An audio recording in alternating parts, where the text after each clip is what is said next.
Hello and welcome, everyone. Welcome to the NorthStar Café.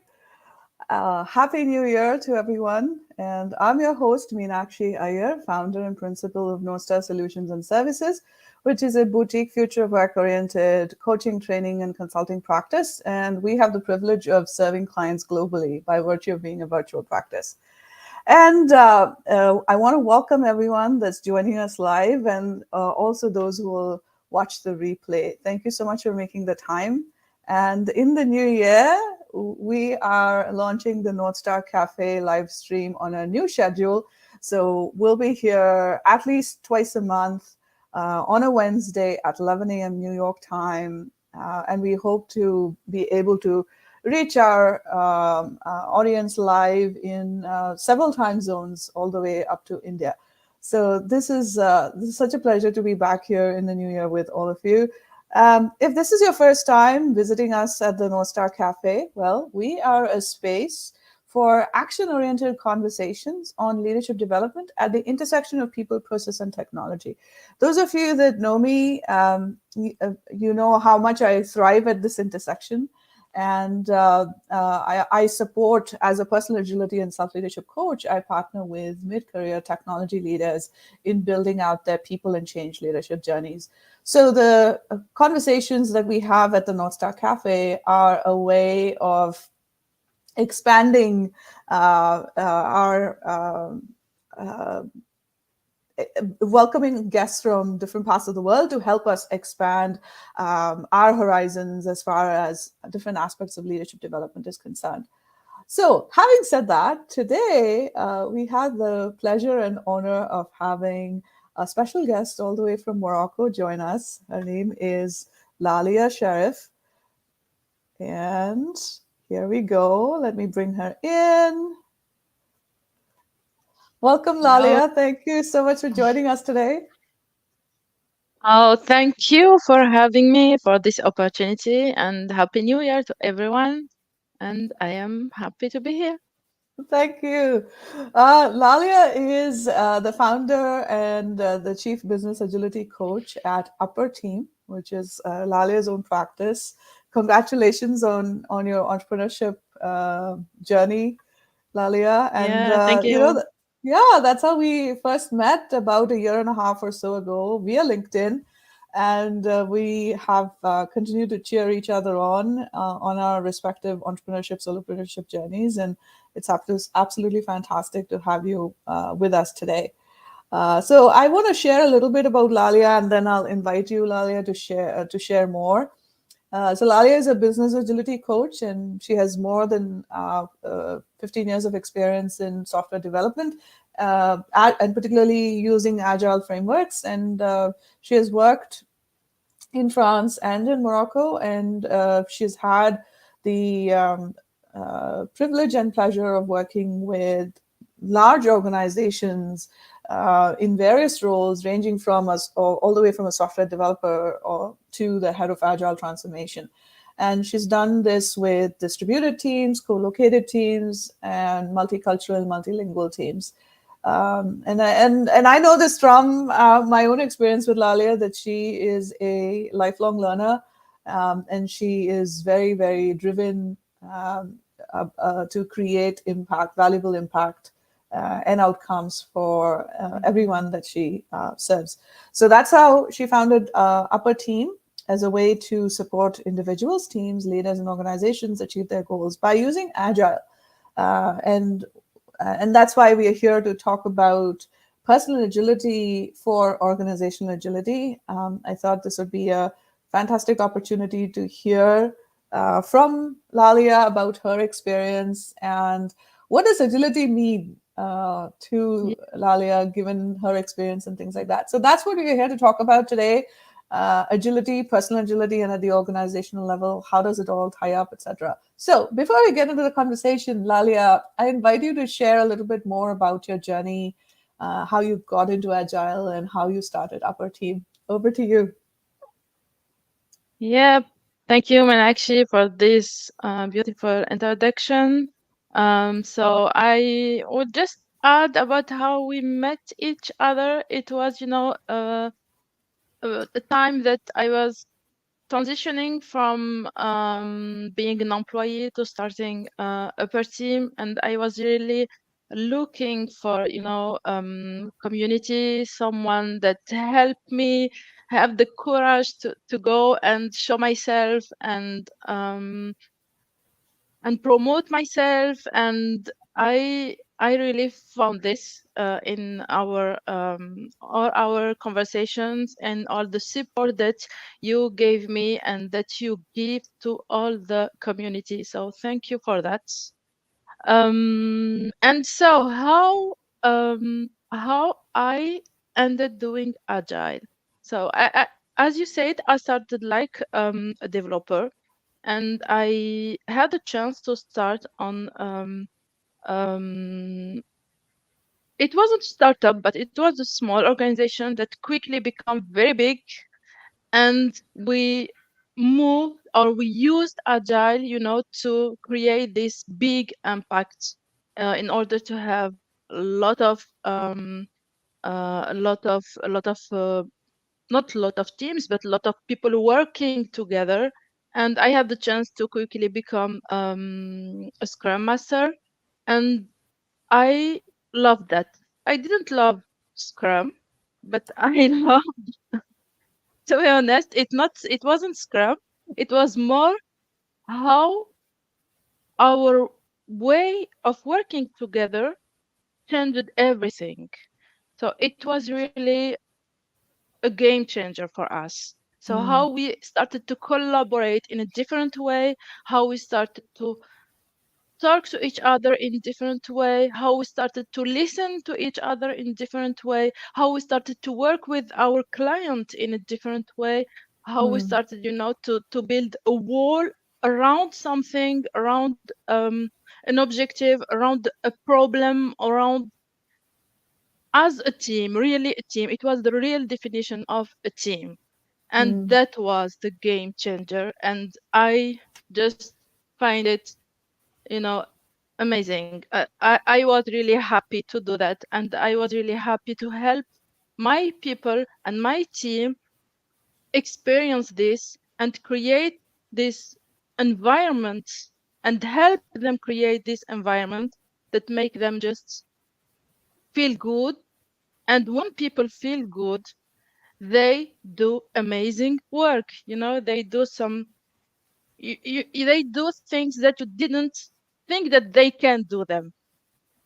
Yeah, so And true. yeah, so that's how that's how I am loving agile and the impact of agile more than the frameworks and everything. It's really the impact that this um this new way of working, of being, changed our lives.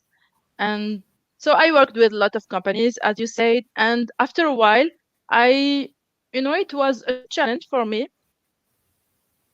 I always dreamed of building something, not a big thing, just something that is just like me, that own my values, and that help me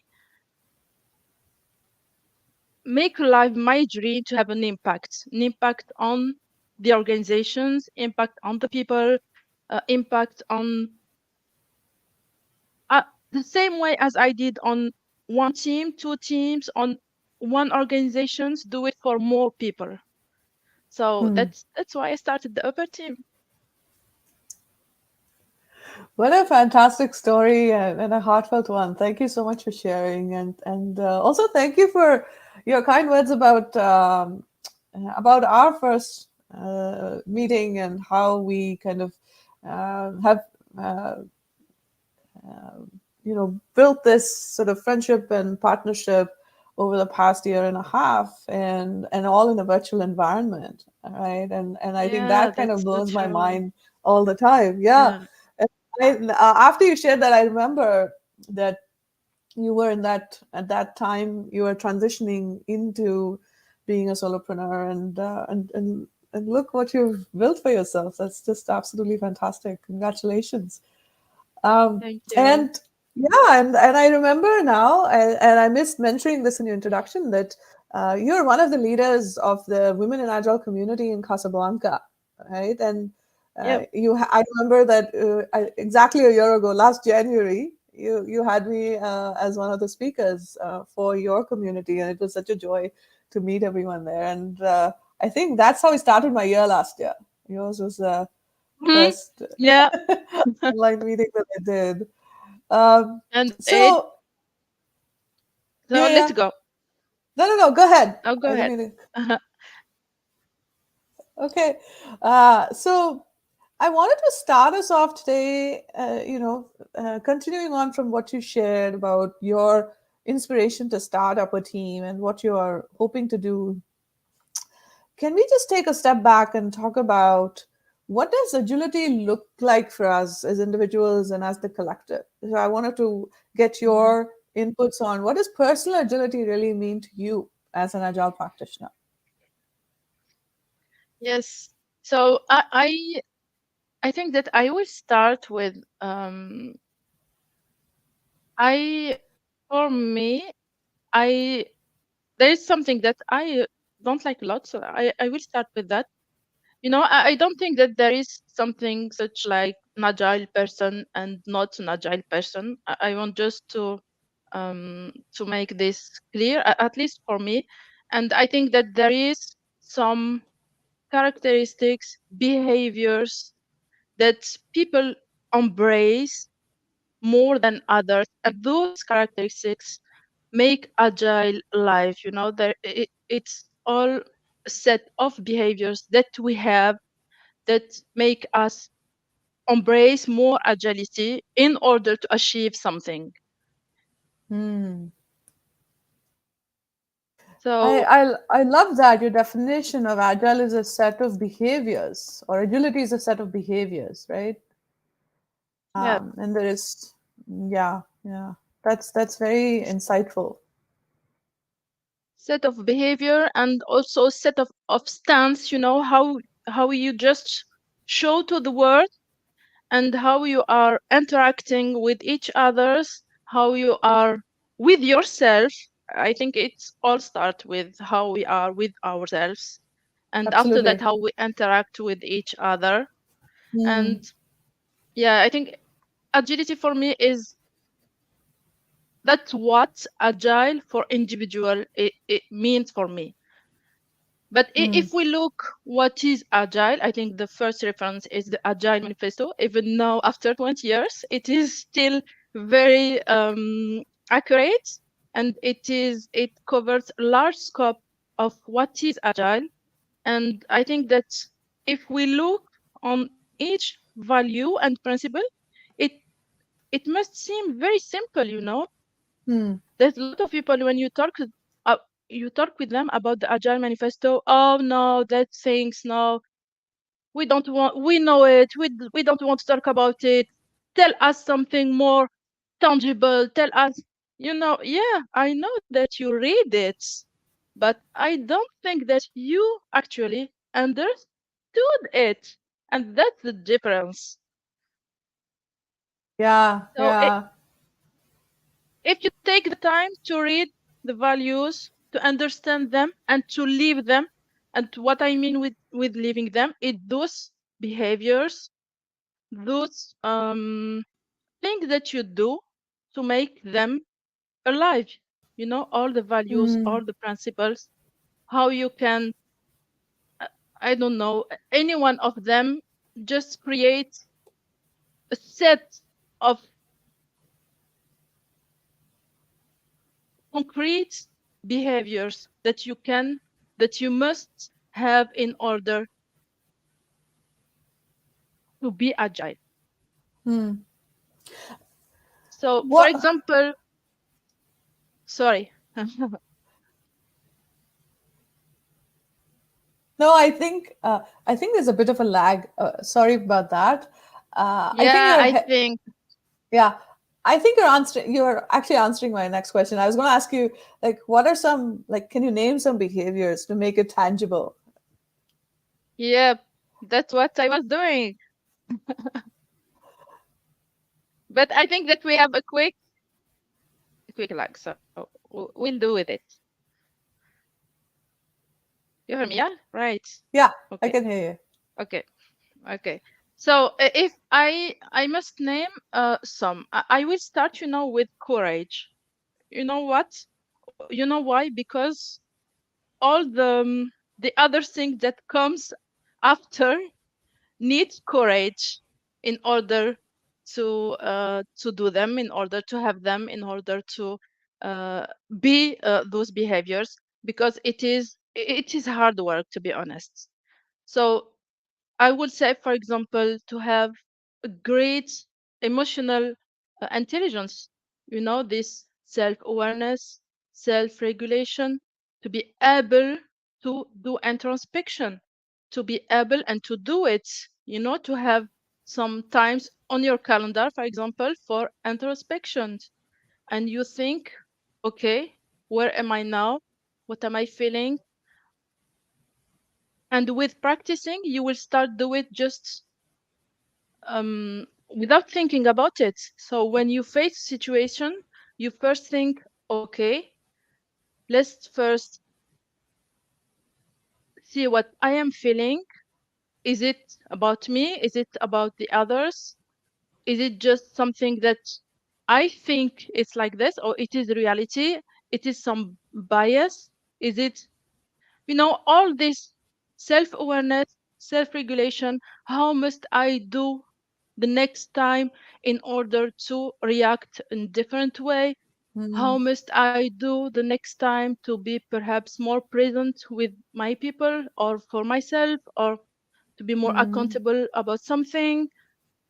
This work is really hard work. It isn't easy at all. And you have absolutely. also the other side, how can you perhaps be more work more on your social skills, how to work with people, how to collaborate better with people, how to create space for people, how to create more motivations for people. So those simple behaviors about emotional intelligence and cultivating your emotional intelligence will make you more agile. It will Mm, create a space where people can be more agile. mm, Another big, big, big characteristic is learning. You need to continuously learn. A lot of people think that they stop learning when they go out of school. That's totally not true. So you have to unlearn a lot of things. You have to learn new things. You have to relearn things that you learned before and just you forgot them. And it's normal. So you must continue learning. Another characteristic that I think is also very important for an individual to be agile is to seek and give feedback. It's so important. Feedback is our fuel. The same, I would say the same way that you look on the mirror, in the morning before going out. So you need feedback in order to mm, better see yourself and in order to improve. And you need also to give feedback to others in order to help them grow and in order to help them, go to another level of their self, I would say. mm, So mm, these are some characteristics. There is a lot of them. I think also that it's important to have um, vision of what you want to do, clear goals. mm, It's important. Just because sometimes it is true for individual. It is true for organizations. Sometimes people say, "I want to be more agile." Oh, great! But why do you want to be more agile? So, what do you want with this agility? So is it to be, nicest person? Is it to be, to have a better communication? Is it to reach a new, I don't know, a new job? Is it to, mm, so what do you want with this agility? And I think this also is very important. And perhaps I will add this one. It's about complexity. So complexity, I think now is the new reality. So Yep. I don't think that there is anything which is just obvious or simple. If we see in the Canadian model, you have the Yes. predictable, the unpredictable, the Yep. obvious things, the complicated, the complex, and the chaos. I think that there is no much things now in the obvious part. Or perhaps when you do a cake, when you bake a cake, this is Yeah. obvious. All the other things, even when I am just cooking, it's not so obvious. So to understand complexity and to understand how to use it in real life, to use it when you take decisions, to use it when you talk to people, to use it when you are um, just in meeting, and you have to just take simple decisions. It's Mm, important to understand that things are not that simple.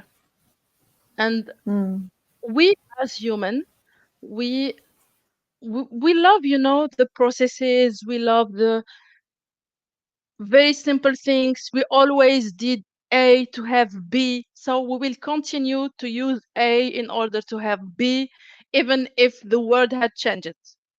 yeah. Yeah. And yeah, so I think those simple, not very simple, but this type of characteristics help people in order to reach more agility. Yeah. So beautifully said, Lalia. And you covered so much ground. You built us a little cheat sheet, and I tried to capture some of them here. Courage. You talk about introspection, retrospection in a team context, and then learning feedback. I love the analogy you use. Like you look at yourself in the mirror before stepping out the door. You look at yourself, and that's feedback, and that's just fantastic. And I could not agree with you more that in that courage is the foundational aspect. You need to have courage in order to do the rest of it. That's so true.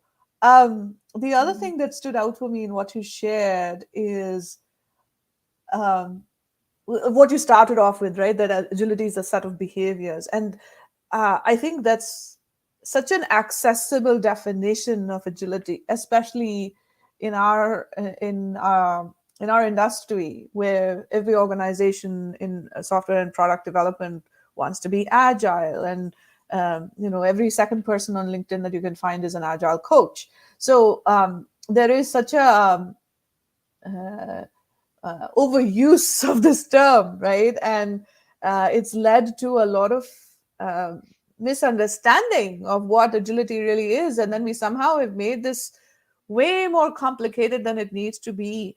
And I'm so Yeah. glad you mentioned the Kinnaman framework because I think it really helps us simplifies or makes the concepts more accessible to us. So wow, that was just fantastic. You covered so much ground there, and I think my big takeaway is really that uh, I love how you demystified agile and agility, and you brought it within access to everyone. Right? It's about courage, it's about learning, it's about taking the time to look at how well you've done or what you've done and how you can learn. And you're so right that individually these um, actions and behaviors sound so simple, right? But getting Yes. to do them and making a habit of it, and the humility It's with not which work. that's needed, right? It's a lot of work. It's a lot of inner work. Absolutely. So I actually want to build on this a little bit further to ask you, how does personal agility and organizational agility tie? How are they connected, if at all? Are they connected? And if yes, how do you think they're connected? Yeah, sure, they are. So perhaps I will perhaps start with what is an agile organization, Mm-hmm. because we talked about an agile for individual, but what is agile organization? I think it's not, that far from someone who is agile. It is a learning organization. It is resilient organizations which can thrive in uncertainty.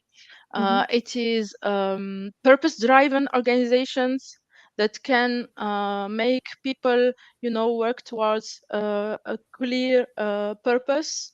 It is, what can I say also about organizations? So continuous learning, resilient, purpose-driven.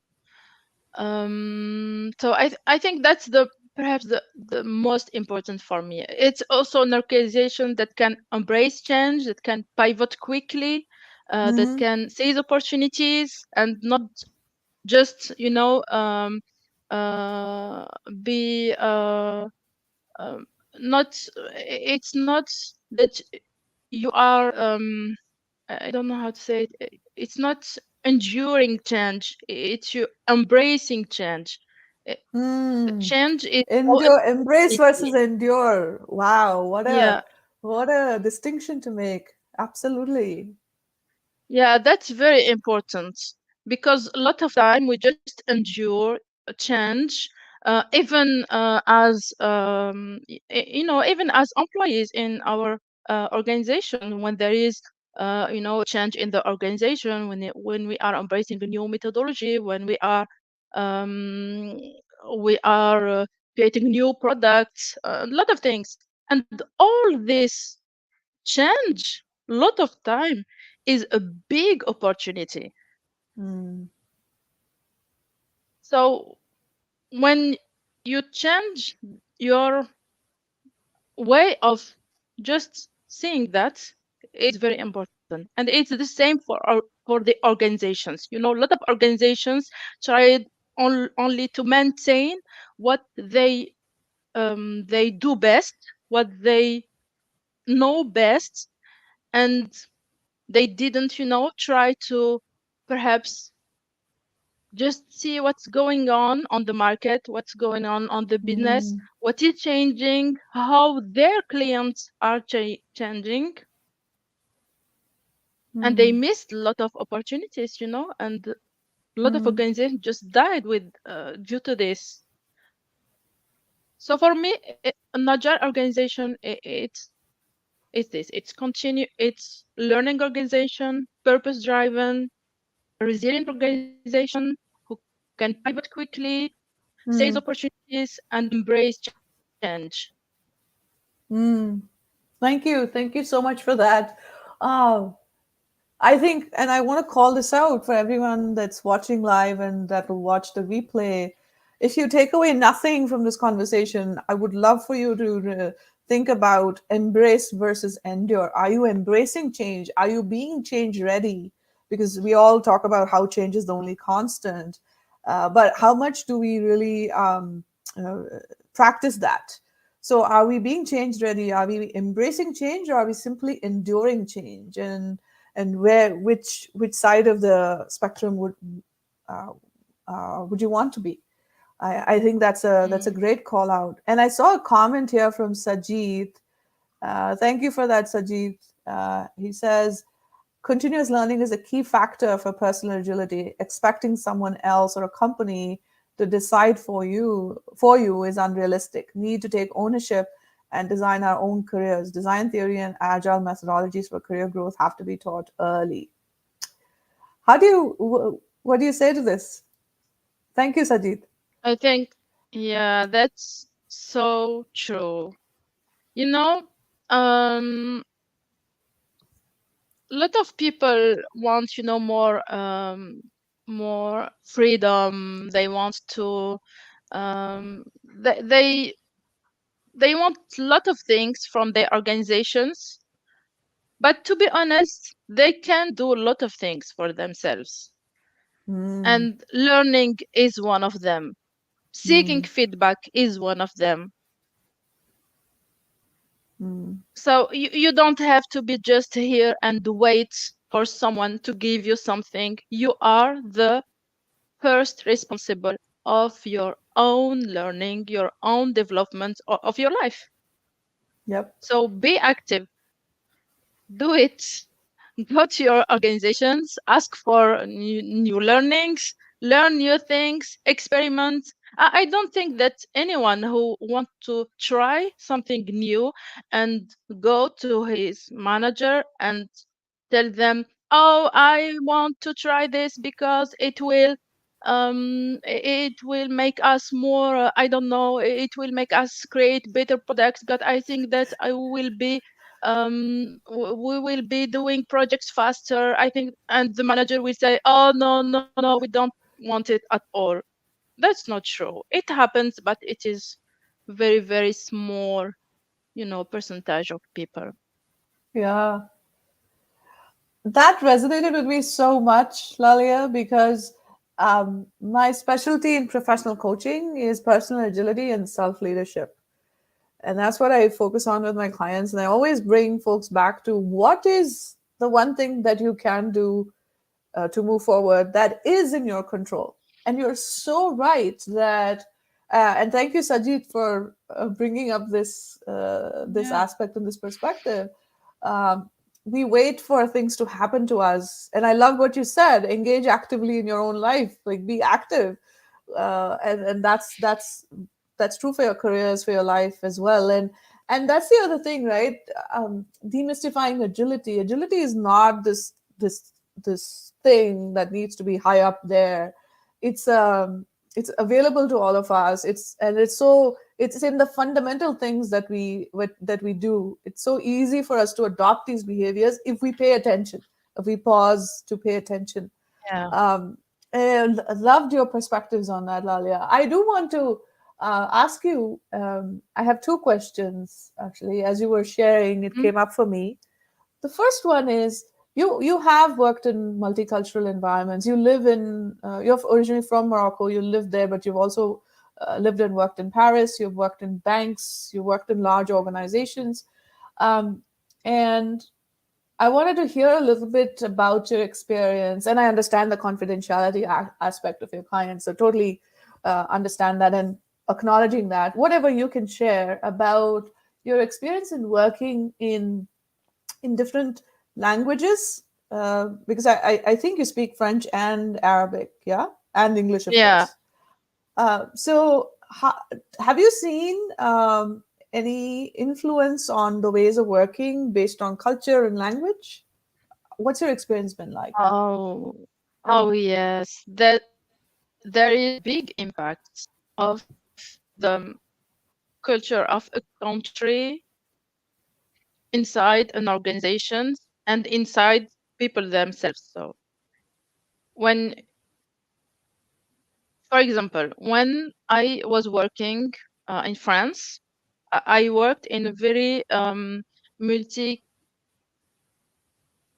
international, would say international company. So Mm-hmm. I worked with people from a lot of countries, and the culture that was created inside this company had nothing to do with French culture and had nothing to do with any other country's culture, because each one, just um, came with his or her own way of doing and being, and it created a new culture inside the teams and inside the company. But I also worked in a very French company with a lot of French only people, and Mm-hmm. it's totally different. Not only even the way of talking to each other, even the way of interacting with the leadership, even the way of bringing new ideas were different. Hmm. And here in Morocco, it's also a totally different way of working. For example, there's some things that you can easily do here in Morocco that are not that are just impossible in France and vice versa. So Mm. you have also to learn this, and you know it after you do it. That's true. And that's where the value of introspection and retrospection comes in, right? Yeah, and that's where also um, uh, listening and observation of people is important, because you know that what you have done is perhaps wrong when you see and when you look at people and you see that something, I think that something is not okay. Yeah, yeah. And yeah, So, it is true. This culture, the country culture impact a lot company culture. But I mm, would say that it's not as much important as the impact of the leaders inside the team and inside an organizations, the impact of what a leader can tolerate, the behavior that mm, he can tolerate, the behavior that he shows at person, and the behavior that he awards. That is very important, mm, and this is a big part and on how personal agility relate with organizational agility. When you have leaders that embrace agile characteristics, that embrace agile behaviors, it creates an environment for people to be more agile, and it will mm, create more organizational agility uh, inside the organizations. But mm, when you have a leader which tell everyone, oh, we are agile, oh, that's we have here our values, that's our culture, and he is awarding, this product manager that's, they he has a good result, but he is doing a very, very bad job with the team. He is doing very bad job with the client. He is showing very bad behaviors, and he is awarding him. So mm. here the message, what is sent to the people is what you do, not what you say. Can you say that one more time? Well, I don't remember what I said. What what you send to the people is what you do, not what you say to your Mm. people. It's very important. Yeah, I wanted everyone to hear that again. It's about, a lot of folks will say, "Do as I say, not as I do," and that's the problem, right? People watch what Oh you do yeah. more than what you say. The big insight that came up for me when you shared that the connection between personal agility and organizational agility, Lalia, is around um, how much more valuable a leader's personal agility is. Anyone that's in a position of power or influence within an organization, and exactly to your point, how people watch what they're doing and saying, but then more importantly, what they're doing, practicing agility at a personal level, um, it has a greater impact when it is a leader that's doing that, because then they are in a position to, by virtue of them practicing agility at a personal level, they're actually able to accelerate agility at an org level. And that goes down to things like how quickly decisions are made, how psychologically safe the environment is, how Yeah. much risk do you take, and what happens when there's a mistake, or When you yeah.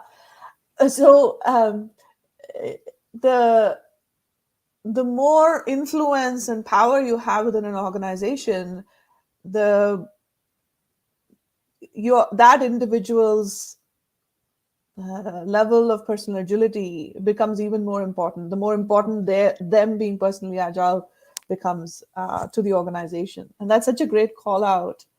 Um, and I wanted to ask you also about, you talked about, that's so true. I mean, if something is wrong, if you made a mistake, you'll find out after you do it. So do you have a quick story of what you did to recover from something like that? Oh, oh yes, I did a lot of mistake. I think that the first, I think that I don't know how to say it, but with time, I became better on doing mistake. Mm, You know, mm. when I was younger, when I did mistake, I, I, I could be, very demotivated and sad for a lot of days, even weeks, because I was expecting better from myself. Mm, But with time, I started, to learn and to understand that, okay, so the next time I will not do it. It's a great thing. And I tried. And so, for example, I will, yeah, I will give you a very, very, very, very simple situation. So I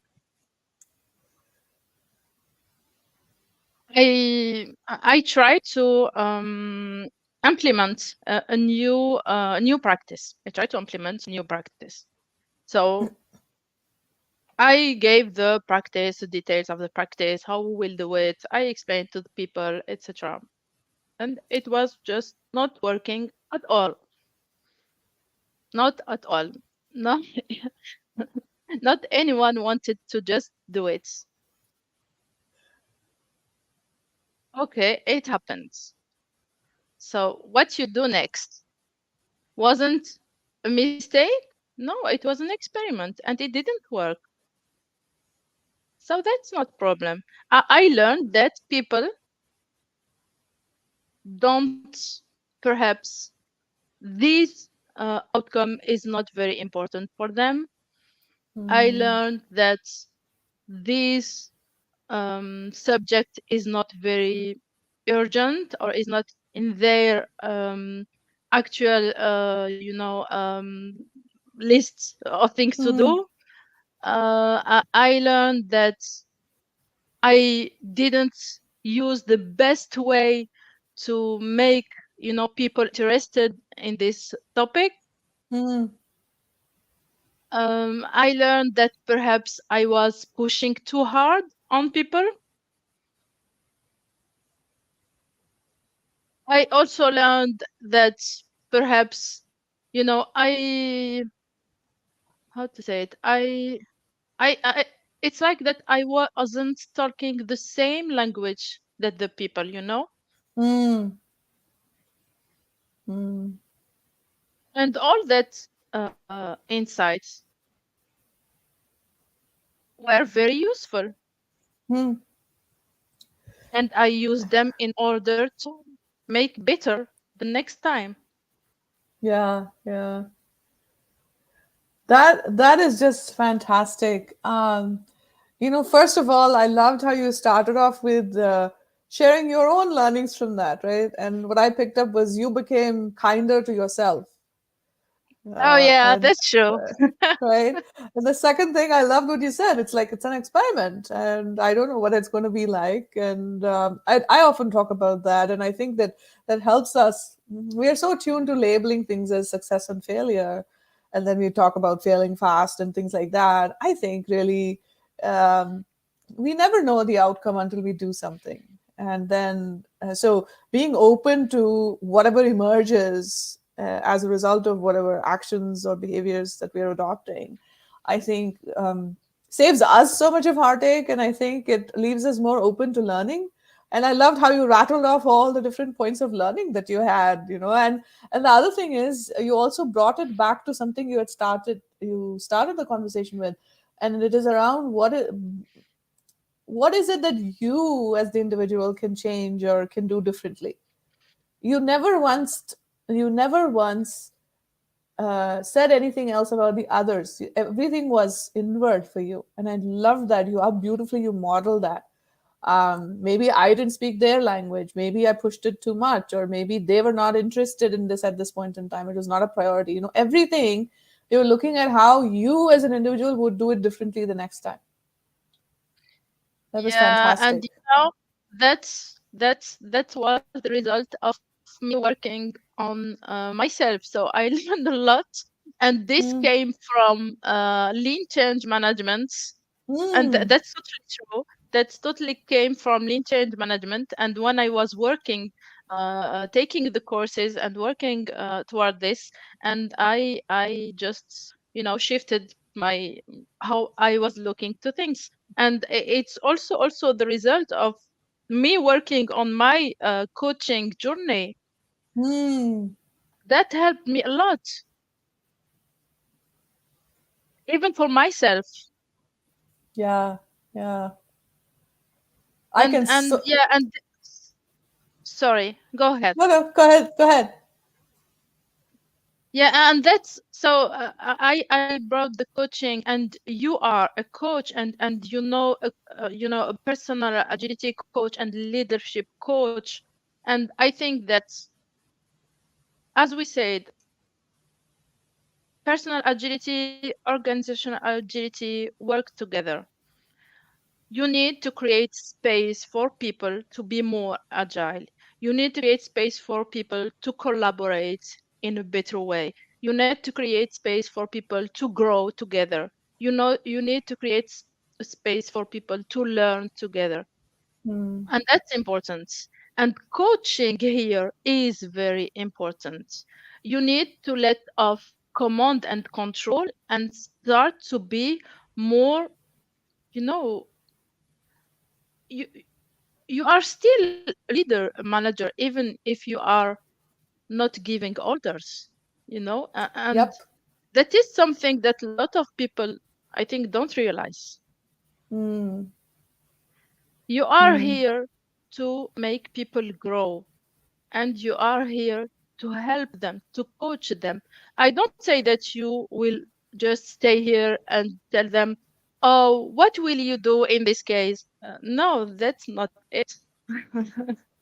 You Yeah, are here to, you know, delegate, to, I don't like too much the word empowerment, mm. because, it is like people were not empowered and we give them power. And Yeah. but that's true, the organizations take a lot of power from people. Mm. So I would say empowerment. So you have to change how you are as a leader, and it's not only for the top leadership, the executive, the CEO. It's for anyone in the company can be a leader. You can be a leader without being a manager, so just leading with influence, and you can do it at any steps, or at any stage, and that's Absolutely. important. Yeah. So, so well said. So well said. I'm sitting here nodding my head because those are some of the fundamental principles that I operate with, and it's speaking to me so much. Thank you for sharing. And I feel like we need to have yet another conversation, a whole separate conversation on the value of coaching within organizations, and I'm already Yeah. sensing that. Yeah. So. Um, More to come on that. And as we begin to wrap up today's conversation, Lalia, um, what are your parting thoughts on agility as a whole for those who are watching us now and who will watch the replay later? What would you like them to everyone to walk away with today? I want them to understand that agility starts by themselves. I think it's the most important thing. And agility is for purpose. So you don't be agile to be agile. Agility is not, a trend. Mm. Agility will help you achieve something. And it starts by you changing how you are, how you see yourself, how much you are present, how much you are just. I think that we didn't talk about mindfulness, but for me, it's a big topic those last weeks. I am starting, I want to be more present, not thinking about a lot of things at the same time, and just be here and breathe in a better way. And I think if people just start to do this, just to breathe better, to be more present, to learn little more, to make new habits, very, very small ones about, re- introspections, retrospections, very, very small ones. You don't have to do all the Yeah. things that we talked about at the time, choose one thing. I will start, with 1 hour per week. I will just stay with myself and Mhm. answer some, very quick questions. And that's a good beginning. Absolutely. Starting small. What's the one thing that you can do? And Yeah, always very thinking small. about that. Yeah, yeah. And I love what you Yeah, very said. small. Agility is not a trend. Thank you for Oh no, saying it's that. not. Yes. It helps you achieve your purpose. Absolutely. So, so well said. And something that you said about mindfulness and also breathing, that reminded me. So I wanted to put a plug in for something that NorthStar Solutions and Services, we are co-hosting our fourth annual Future of Work Women's Conference in conjunction with International Women's Day on March 15th. Yeah, we are very excited about that. My collaborator is Tiffany Castano, who's the founder and CEO of Suffer LLC. And she and I have been doing this together for the last 2 years. So this is our third year doing it together. And the conference itself, I started this when I first set up NorthStar Solutions and Services. So I did the first conference as a solopreneur in 2020. And then for the last 2 years, 21 and 22, Tiffany and I have been co hosting it. The reason I brought that up is the topic of the title of the conference this time is Burnout, the Silent Mm. Pandemic. And we're talking about how can we I create. love it. Yeah, so that's why it came up for me when you said that. Yeah, so we're talking about how can we create sustainable recovery by embracing equity. So we want to take a look at it from the lens of intersectional lens of equity in conjunction with the International Women's Day theme. And you're so right that if we can all just start focusing on the one thing that we can do and doing one thing at a time. There's also a book that has come out recently, and it's called Stolen Focus.